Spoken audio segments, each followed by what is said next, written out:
Does your mind ever wander off to faraway places or dream up impossible things?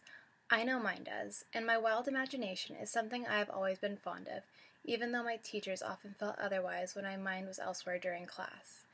However, in the article Memorial Consequences of Imagination in Children and Adults by Alp Aslan and Karl-Heinz Baum, there have been recent studies in Germany proving a correlation between imagination and the improvement of memory recall.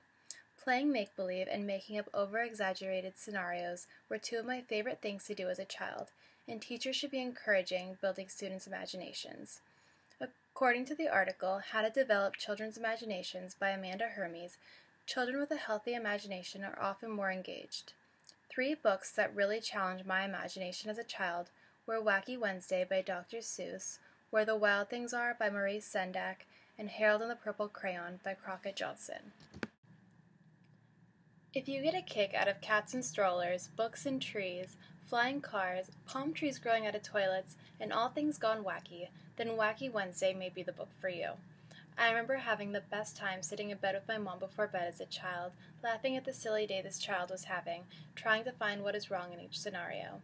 I hope the next generation of children appreciate its humor as much as I did. The story begins with a child waking up and discovering a shoe on the wall. Then I looked up, and I said, "Oh, man," and that's how Wacky Wednesday began.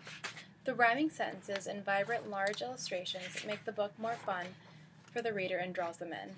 Once he starts his day, he begins to count all the things that have gone awry, and children can practice counting along with him while finding what does not belong as well. In the bathroom, more. In the bathroom, 4. While he comments on each thing wacky, he tells the Sutherland sisters that they look wacky too, and they say, "Nothing is wacky around here but you."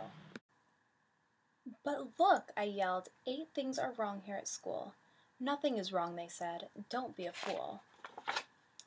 He tells his teacher what is wrong in his class, and she startles him, shouting, "Nothing is wacky here in my class. Get out. You're the wacky one. Get out." Imagine living in a world where everything seems chaotic and out of place. Some days will seem perfect, and others will feel, well, wacky. There is no such thing as a perfect day, but if we ignore the imperfections, eventually everything will look up. And Wacky Wednesday was gone, when I counted them all, and I even got rid of that shoe on the wall. Hermes mentions in her article that creative imaginations help build problem-solving skills, and this book helps encourage strength in both areas. The book Where the Wild Things Are does not have wildly mismatched colorful pictures, but the textures of the unique drawings make the pages really interesting to look at. The story starts off as Max causes mischief all around his house dressed up as a wolf. His mother calls him a wild thing, and when he yells back at his mother, telling her, "I'll eat you up," he is sent to bed without supper. Similar to my childhood, when I was sent to my room alone, I would often dream up wild fantasies. However, I was never able to travel to them quite the way that Max does. Max's room slowly starts to grow vines, and the walls around him become a forest. He travels in and out of weeks and almost over a year to where the wild things are.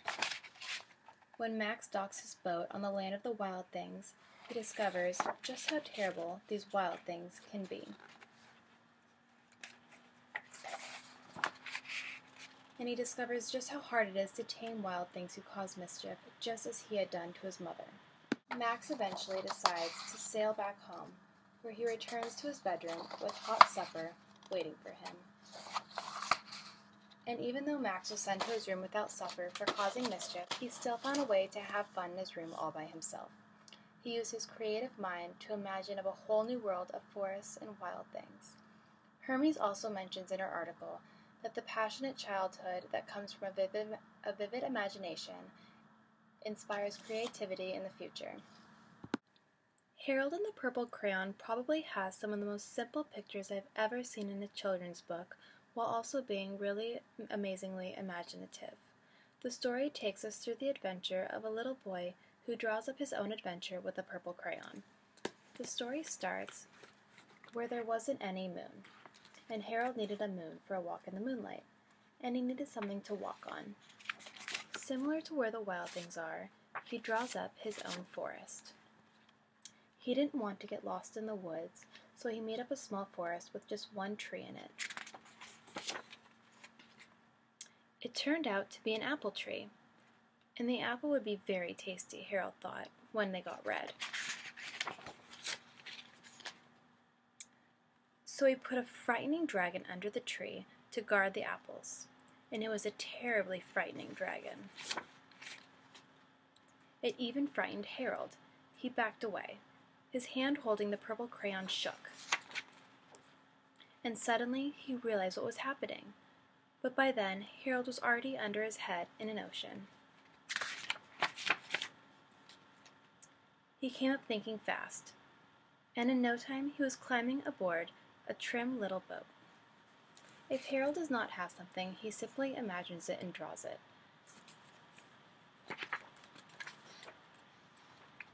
From a picnic with 9 kinds of pie,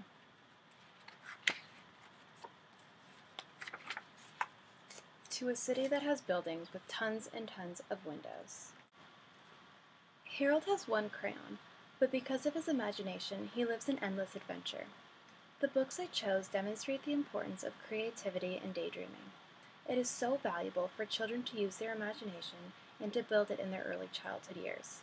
From finding what is not right in Wacky Wednesday, to adventuring with wild things in the forest of Where the Wild Things Are, and drawing up imaginary lands in Harold and the Purple Crayon, children can use these stories to build up their own imaginations and set sail for their own make-believe stories.